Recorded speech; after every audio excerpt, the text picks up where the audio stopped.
عبداللہ بن مسعود رضی اللہ تعالیٰ عنہ کہتے ہیں کہ جب میں تم میں سے رسول اللہ صلی اللہ علیہ وآلہ وسلم کی کوئی حدیث بیان کروں تو تم رسول اللہ صلی اللہ علیہ وآلہ وسلم کے متعلق یہی خیال و گمان رکھو کہ آپ کی بات سب سے زیادہ عمدہ اور ہدایت و تقوی میں سب سے بڑی ہوئی ہے۔ ابو ہریرہ رضی اللہ تعالیٰ عنہ کہتے ہیں کہ نبی اکرم صلی اللہ علیہ وآلہ وسلم نے فرمایا، میں یہ ہرگز نہ پاؤں کہ تم میں سے کسی سے میری حدیث بیان کی جا رہی ہو اور وہ اپنے آراستہ تخت پر ٹیک لگائے، یہ کہتا ہو قرآن پڑھو،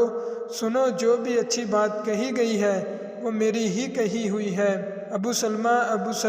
ابن عبد الرحمن بن عوف سے روایت ہے کہ ابو ہریرہ رضی اللہ تعالیٰ عنہ نے ایک آدمی سے کہا، میرے بھتیجے، جب میں تم سے رسول اللہ صلی اللہ علیہ وآلہ وسلم کی کوئی حدیث بیان کروں تو تم اس پر کہاوتیں اور مثالیں نہ بیان کیا کرو۔ عمرو بن میمون کہتے ہیں کہ میں بلا ناغہ ہر جمعرات کی شام کو عبداللہ بن مسعود رضی اللہ تعالیٰ عنہ کے پاس جاتا تھا۔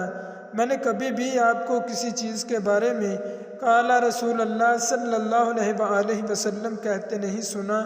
ایک شام آپ نے کہا، قال رسول اللہ صلی اللہ علیہ وآلہ وسلم، اور اپنا سر جھکا لیا۔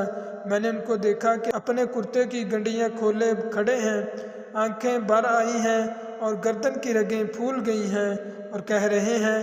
آپ صلی اللہ علیہ وآلہ وسلم نے اس سے کچھ کم یا زیادہ یا اس کے قریب یا اس کے مشابہ فرمایا۔